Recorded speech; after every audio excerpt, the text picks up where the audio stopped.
نحمده ونصلي على رسوله الكريم اما بعد۔ آج 29واں پارہ آدھا پڑھا گیا، آدھے تک پڑھا گیا۔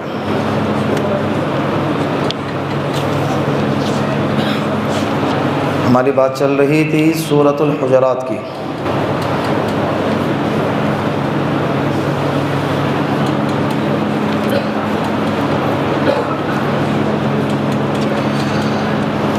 یا ایھا الذین آمنوا لا یسخر قوم من قوم عسى ان يكونوا خيرا منهم ولا نساء من نساء عسى ان يكن خيرا منهن۔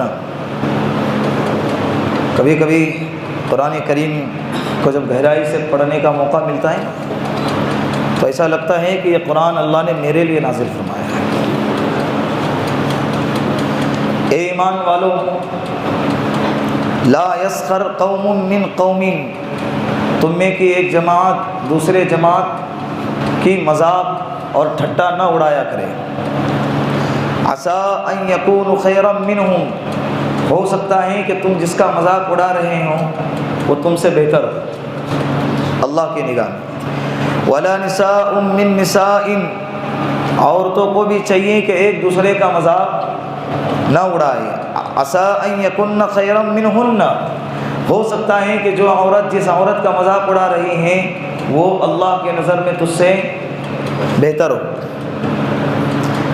ولا تلمزوا انفسکم ولا تنابزوا بالالقاب، اور کسی پر جھوٹا الزام نہ لگایا کرے اور کسی کو برے لقب سے نہ پکارے۔ ولا تنابزوا بالالقاب، اگر ماں باپ نے اچھا نام رکھا ہے تو جو نام رکھا ہے اسی نام سے پکارا جائے، اس نام کو بگاڑ کے۔ بئس الاسم الفسوق بعد الایمان، بئس کے معنی برا، بئس الاسم الفسوق بعد الایمان، ایمان لے آنے کے بعد کسی کو برے نام سے پکارنا یہ بہت بری عادت ہے۔ یہ ہمارے مارکیٹ میں چلتا ہے،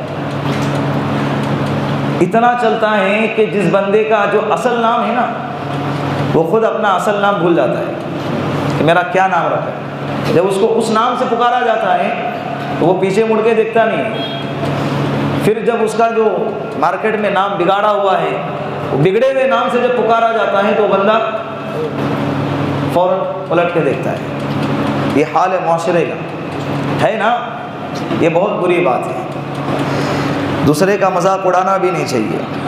اللہ کے رسول صلی اللہ علیہ وسلم مذاق کرتے تھے، لیکن اللہ کے رسول کے مذاق میں سامنے والوں کو تکلیف نہیں ہوتی تھی۔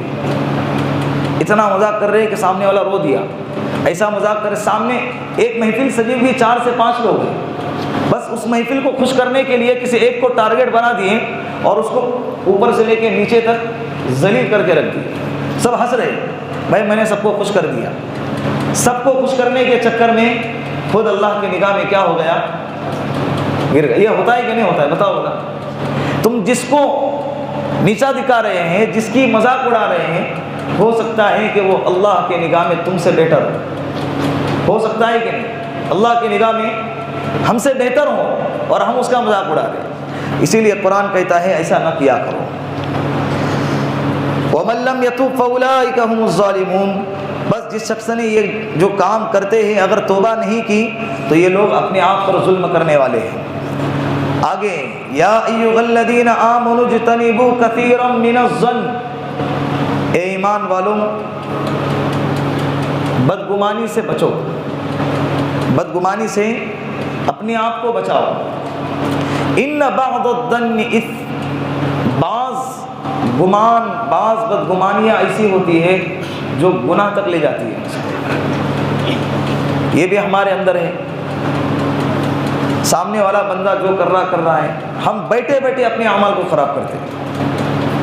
ہمارا اس مسئلے کے ساتھ کچھ نہ لینا ہے نہ کچھ دینا ہے، نہ دنیا کا فائدہ نہ آخرت کا فائدہ، نہ نفع نہ نقصان، کچھ بھی نہیں ہے، لیکن پھر بھی انسان بیٹھے بیٹھے اعمال بہت کرے گا، عبادتیں، روزہ، تلاوتیں، تراویح، زکوٰۃ، سب کچھ کرے گا، اوکے، لیکن بدگمان فوراً حالانکہ جس کے دل میں جو ہے وہ اللہ کے علاوہ کوئی نہیں جانتا ہے، بندہ سامنے والے کے ظاہری اعمال کو دیکھ کر فیصلہ کر دیتا ہے، اس نے اس لیے بولا ہوگا، اس نے ایسا کیوں بولا، وہ ادھر کیوں گیا۔ یہ حال ہے ہمارا معاشرے کے اندر۔ اللہ کے لیے اس پر محنت کرنا ضروری ہے، محنت کریں گے تو بنے گا۔ سب کا یہ حال ہے، سب کا جو حال ہے وہ کرنے دو، ہم اپنے آپ سے ابتدا کریں۔ جو بیٹھے ہیں یہ سب اپنے آپ سے کیا کریں، ابتدا کرے کہ انشاءاللہ میں بدگمانی سے بچوں گا۔ بدگمانی آئیں گی، لوگ بدگمان تم کو بدگمانی میں مبتلا کریں گے، لیکن اس سے کہے تو نے دیکھا، تو نے اپنے کانوں سے سنا، نہیں دیکھا، ایسے ہی مجھے لگا۔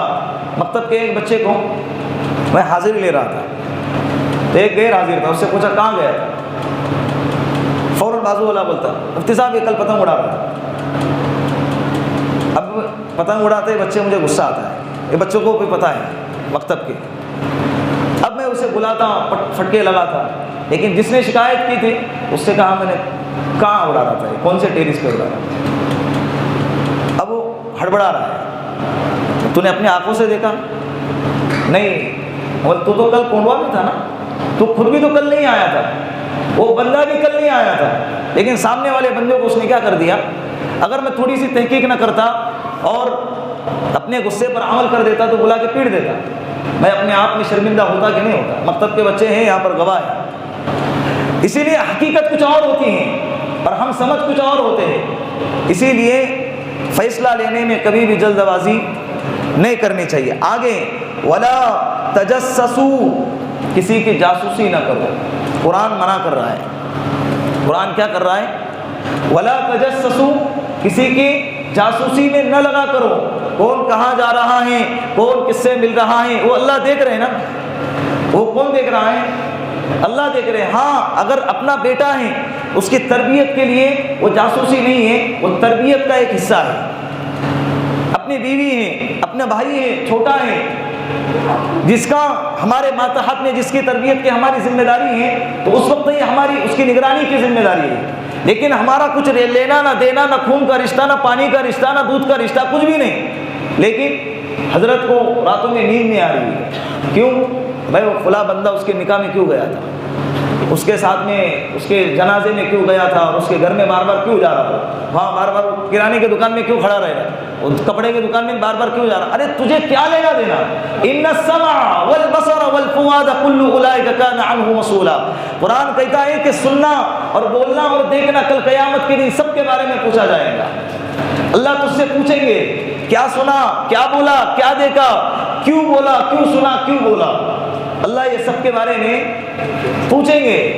ہمیں زندگی آسان سمجھتے ہیں، عبادت کرنا بہت آسان ہے، لیکن عبادت کرنے کے بعد اس کو بچانا بہت مشکل ہے۔ آگے مست میں وضو کر کے نفلے پہ نفلے، قضاء عمری اور زکوٰۃ اور عبادت تراویح، قرآن ایک صبح سے لے کے شام تک پڑھ لیے، بہت آسان۔ پنکھے کے نیچے بیٹھ کے کون پکڑنے والا ہے، کون دکڑنے والا ہے، باہر نکلے اور بیٹھے ہیں، ہاں کیا ہوا ہے آج، صبح کے ذرا صبح سے شام تک کی کارگزاری سنا، کیا ہو گیا، اچھا وہ ہاں مجھے معلوم تھا، میں شک تھا مجھے ایسا، لیکن اب تو نے بولا تو یقین ہو گیا، خطا۔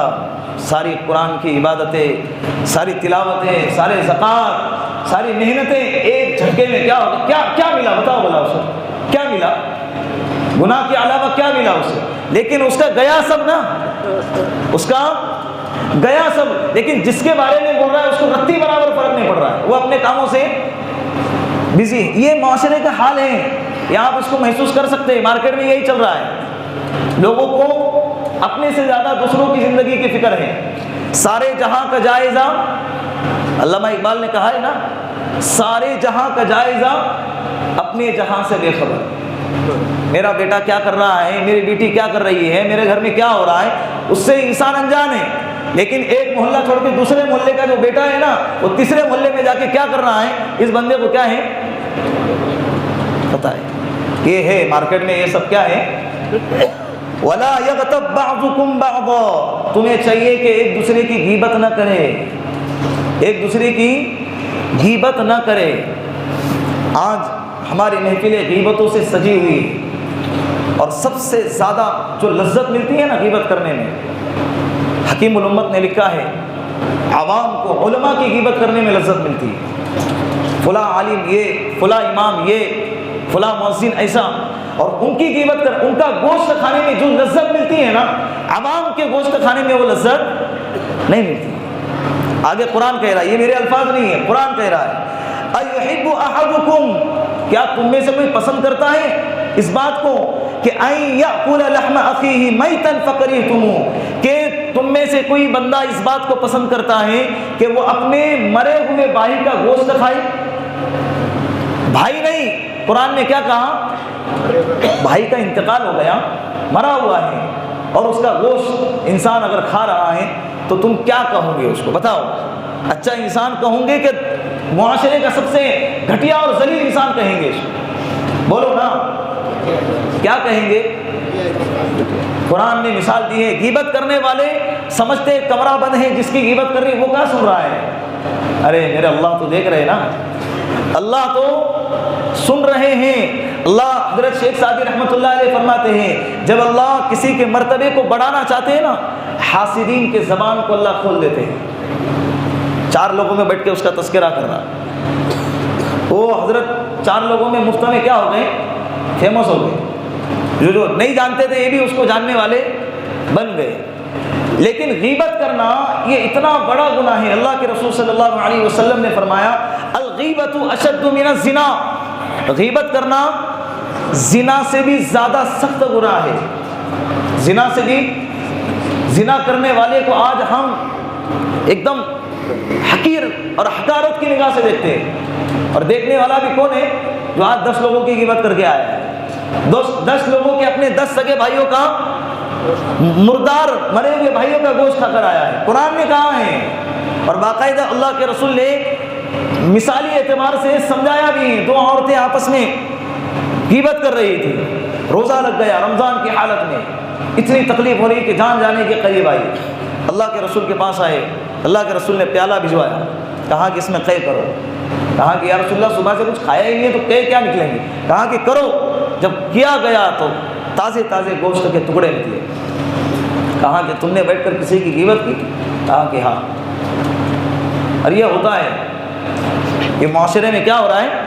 یہ ہوتا ہے، جس کے بارے میں کر رہے ہیں وہ کیا سن رہا ہے، وہ کیا بول رہا ہے، یہی ہوتا ہے۔ اور غیبت کو اتنا ہلکا سمجھتے ہیں، اسی لیے تو زنا سے بڑا کہا ہے کہ غیبت کرنے والا غیبت کو گناہ ہی نہیں سمجھتا، اور تعویل پہ تعویل، کیا میں غیبت تھوڑی کر رہا ہوں، میں حق بات بیان کر رہا ہوں، ارے جو کر رہا ہے وہ بیان کر رہا ہوں۔ اللہ کے رسول نے فرمایا ارے تبھی تو غیبت ہے، جو اس میں نہیں ہے اگر وہ بیان کیا جائے یہ تو تہمت ہے، پھر کل قیامت کے دن اللہ تجھ سے کہیں گے کہ ثابت کر جو تو نے کہا ہے۔ کہاں سے ثابت کر سکتے ہیں کل قیامت کے دن؟ اب غیبت کرنے والے کا ایک نقصان میں اور بتاتا ہوں، جو عبادتیں کرنا ہے کرے، جو نمازیں پڑھنا ہے پڑھے، زکاتیں تلاوتیں جو کر رہے، لیکن اگر غیبت والا عمل اپنی زندگی میں باقی ہے نا، کل قیامت کے دن بندہ جس کی غیبت کی ہے، اللہ اس کے نام اعمال میں سے نیکیاں اٹھائیں گے، اور جس کی غیبت کی ہے اس کے نام اعمال میں ڈالیں گے، جس کی برائی کی ہے اس کے نام اعمال میں سے اللہ گناہ اٹھائیں گے، اور جس نے غیبت کی ہے اللہ اس کے نام اعمال میں ڈالیں گے۔ دنیا آسان سمجھتے ہیں، ٹھیک ہے آسان ہے، گزر جائیں گے، کوئی مسئلہ نہیں ہے، مرنے کے بعد کہاں جائیں گے؟ کون سا فلیٹ پکڑ کے نکلیں گے؟ یہاں کرپشن کیے تو نکلو لندن باہر رہو، وہاں پہ نکلے نا، وہاں وجے مالیا گئے، وہاں کہاں جائیں گے؟ اللہ کہتے ہیں جہاں بھی جائیں گے مجھے ہی پائیں گے، جہاں بھی جائیں گے مجھے ہی پائیں گے۔ تو یہ دنیا جیسی تیسی کٹیں گی، بہت سنبھل کے کاٹنا پڑتا ہے۔ یہ جو ہے نا، یہ معاشرے کے یہ گناہ کبیرہ ہیں، صغیرہ گناہ نہیں ہے، یہ چھوٹے چھوٹے گناہ نہیں ہے، کیا ہیں؟ کبیرہ، بڑے بڑے گناہ ہیں۔ اور جو انسان کبیرہ گناہ کو ہلکا سمجھ کے کرتا ہے، اللہ کے رسول نے فرمایا ڈرنا اس بات سے کہ اس کا ایمان خطرے میں نہ گر جائے۔ کرتے کرتے انسان حرام خوری میں مبتلا ہو جاتا ہے، اور یہ معاشرے کی سب سے بڑی تباہی ہے۔ آج مسلمان کو نیچا دکھا رہا ہے، مسلمان کی برائی کر رہا ہے، مسلمان کو ذلیل کر رہا ہے، غیر ذلیل کرے تو غصہ، اور مسلمان ایک اپنے بھائی کو ذلیل کرے تو کوئی مسئلہ نہیں بھائی۔ اور جب ہم آپس میں ایک دوسرے کی عزت نہیں کریں گے تو غیر ہماری کہاں سے عزت کرے گا؟ ہے نا؟ یہی حال ہے کہ نہیں معاشرے کا؟ بتاؤ قرآن غلط کہہ رہا ہے کہ صحیح کہہ رہا ہے؟ صحابہ کے لیے نہیں تھا یہ سب کچھ، کس کے لیے؟ ہمارے لیے اترا اللہ کے رسول پر، صحابہ نے لیا اور ہم تک پہنچایا، کیونکہ ہمارے اندر یہ صفات تھے، اللہ کو معلوم تھا یہ صفات ہوں گے ہمارے اندر۔ اللہ نے پھر قرآن کو پہلے ہی نازل کر کے امت کو آگاہ کیا ہے، ایسے نہ کرو، ایسا کرو، ایسا نہ رہا کرو۔ اس میں کتنے بڑے بڑے نقصانات ہیں۔ خامہ کا ایک بندہ ایک بندے سے محبت کرتا تھا، کوئی مسئلہ نہیں تھا یار، اس کے لیے دعائیں کرتا تھا، بس یاد آتی تھی اس کے اخلاق اچھے لگتے تھے، لیکن ایک بندے نے بازو میں بیٹھ کے کیا کہتے ہیں اس کو، سوئی چبا دیا، پوری ہوا، وہ جو ہے نا اچھے گمان کی ساری ہوا نکل گئی۔ ارے تو اس کو اچھا سمجھتا ہے؟ تجھے معلوم نہیں وہ بندہ کتنے پانی میں ہے، وہ کیا کیا کرتا ہے۔ اللہ کے رسول نے فرمایا کہ جو شخص توبہ کرے، توبہ کرنے کے بعد اللہ اس کے پچھلے گناہوں کو اس طرح صاف کر دیتے گویا کہ اس نے گناہ کیا ہے۔ التائب من الذنب کمن لا ذنب له، گناہوں سے توبہ کرنے والا ایسا ہے گویا کہ اس نے گناہ کیا ہی نہیں ہے۔ وہ اللہ کی نگاہ میں توبہ کر کے بالکل صاف ہو گیا، وہ اللہ کا ولی بن گیا، وہ اللہ کا دوست بن گیا۔ پتہ نہیں اللہ کو اس کی کون سی عادت پسند آ جائے، اس کا راتوں کو اٹھنا پسند آ جائے اور راتوں میں اٹھ کے اللہ کو مناتا ہوں گا، اور یہ حضرت یہ میرے کو معلوم ہے، مجھے مت سنا۔ جس کے دل میں اچھا گمان تھا، اچھا اس فیلنگ تھی اس کے بارے میں، وہ سب کے سب کیا ہو گئی۔ اب جب بھی دیکھیں گا وہ ساری کیسٹ اس کے دماغ میں آئے گی۔ کیا ملا تجھے اس کے بارے میں؟ دماغ خراب کر کے کیا ملا بتاؤ؟ یہ نہ کرا کرو۔ یہ معاشرے میں سب سے پہلے میں نے کہا، میں کسی کے بارے میں نہیں کہہ رہا ہوں، یہ قرآن مجھے لگتا ہے کہ یہ کس کے لیے اترا ہے، تو آپ خود اپنے اعتبار سے سمجھیں، سنیں اور یہ گمان کریں کہ یہ قرآن کس کے لیے اترا ہے۔ بولو، ہمارے اپنے لیے اترا ہے۔ یہ اگر ہم ہر فردن ان برے اعمال سے اگر بچیں گے نا، الحمدللہ معاشرہ پاک اور صاف ستھرا اور مدنی معاشرہ بنے گا، کرے گا انشاءاللہ۔ آگے ایک آیت پڑھ کے ختم کر دیتا ہوں۔ یا ایھا الناس انا خلقناکم من ذکر و انثی وجعلناکم شعوبا وقبائل لتعارفوا ان اکرمکم عند اللہ اتقاکم۔ اے لوگو، میں نے تم کو مرد عورت دو جنسوں میں پیدا کیا، اور میں نے تم کو خاندان اور قبائل کے اعتبار سے پیدا کیا، خاندان اور قبائل میں بانٹا، تقسیم کیا۔ لتعارف، کیوں؟ تاکہ تم پہچانے جاؤ۔ یہ جو ہے نا شیخ، باغوان، پٹھان خاندان، یہ جو ہے سید، ہاشم گھرانہ، قریش گھرانہ، جتنے بھی سرنیم ہیں، اللہ کہہ رہے ہیں کہ تم سب کو میں نے پیدا کیا ہے۔ یہ نام الگ الگ، خاندان الگ الگ جو ہے نا، اس کی وجہ کیا ہے؟ صرف اور صرف پہچان ہے، اس سے آگے نہ جاؤ۔ میں اعلیٰ، وہ کمتر، میں اچھا، وہ برا، میں بہت اونچا، یہ گھٹیا، یہ نیچ، یہ والی صفت سے اللہ نے اس آیت میں منع کیا ہے کہ تم سب کو میں نے پیدا کیا ہے۔ اور یہ جو خاندان جس طرح سے نہیں کہ نام ایک جیسا ہوتا ہے، آگے سرنیم الگ ہوتا ہے، پہچانا جاتا ہے کہ بھائی یہ سید ہے، یہ شیخ ہے، یہ پٹھان ہے، یہ خان ہے، یہ فلاں ہے، یہ فلاں ہے۔ تو یہ کس کے لیے ہے؟ کس کے لیے ہے؟ پہچان کے لیے۔ تو اس کو پہچان کے حد تک ہی رکھنا چاہیے، اس سے آگے بڑھ کر نہیں۔ قرآن اس سے منع کر رہا ہے۔ پھر اللہ نے کہا کہ میرے یہاں جو ہے نا عزت اور احترام کا معیار کیا ہے؟ میرے نظر میں سب سے کرامت والا، سب سے عظمت والا کون ہے؟ ان اکرمکم عند اللہ اتقاکم۔ اللہ نے کہا کہ تم کون سے بھی علاقے میں رہنے والے ہو، کون سے بھی خاندان سے تمہارا تعلق ہو، اگر تمہارے اندر تقویٰ ہے تو تم میرے نظر میں عزیز ہو۔ کیا ہو؟ حضرت بلال حبشی کون سے خاندان کے تھے؟ کیا مدینے میں رہنے والے تھے کہ مکہ کے پیدا ہونے والے تھے؟ کہاں کے تھے بتاؤ؟ کہاں کے تھے؟ کہاں کے؟ حبشہ کے رہنے والے، ملک شام کے رہنے والے، زبان الگ، اور کیا تھے؟ خاندان تھا، کوئی غلام تھے، مال کے اعتبار سے کیا تھا؟ مال تھا کچھ بھی نہیں، لیکن جب تقویٰ اختیار کیا ہے تو اللہ کے رسول نے فرمایا اے بلال تیرا کیا عمل ہے کہ تو چلتا زمین پہ ہے اور میں تیرے پیروں کے چلنے کی آواز جنت میں محسوس کرتا ہوں۔ کون؟ کیا خاندان تھا؟ کیا غلام تھے؟ نا، لیکن تقویٰ اختیار کیے تو اللہ نے کیا مقام عطا فرمائے۔ تو یہ خاندانی ہونا اور مالدار ہونا، خوبصورت ہونا کچھ معنی نہیں رکھتا ہے، سمجھ رہے ہیں؟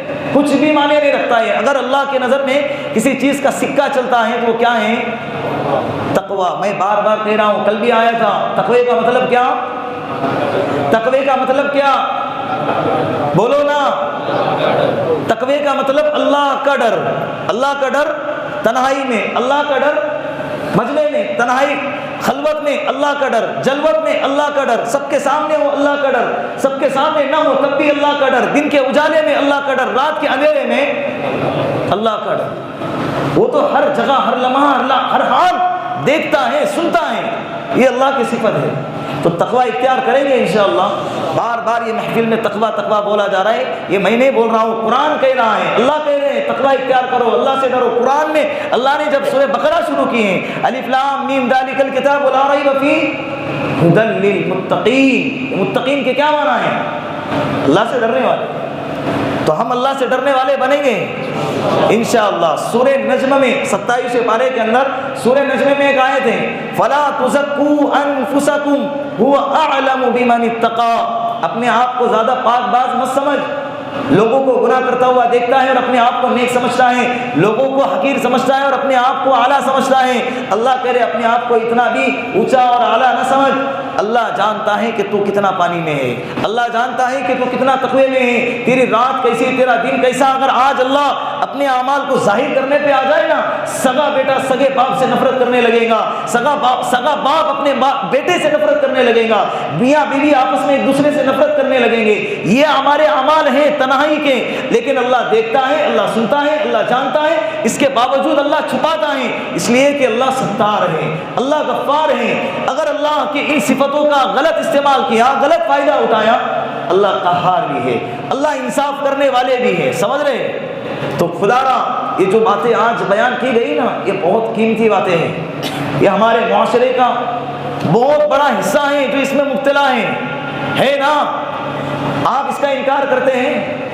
بولو ہے نا؟ سب اکثر و بیشتر اس کے اندر عملہ مبتلا ہیں۔ تو آج اس محفل میں ارادہ کرے کہ انشاءاللہ آج کے بعد قرآن نے جو بیان کیا ہے اور آج جو باتیں بیان کی گئی اس پر عمل کرنے کی کوشش کروں گا۔ اللہ عمل کی توفیق عطا فرمائے۔ وآخر دعوانا الحمدللہ۔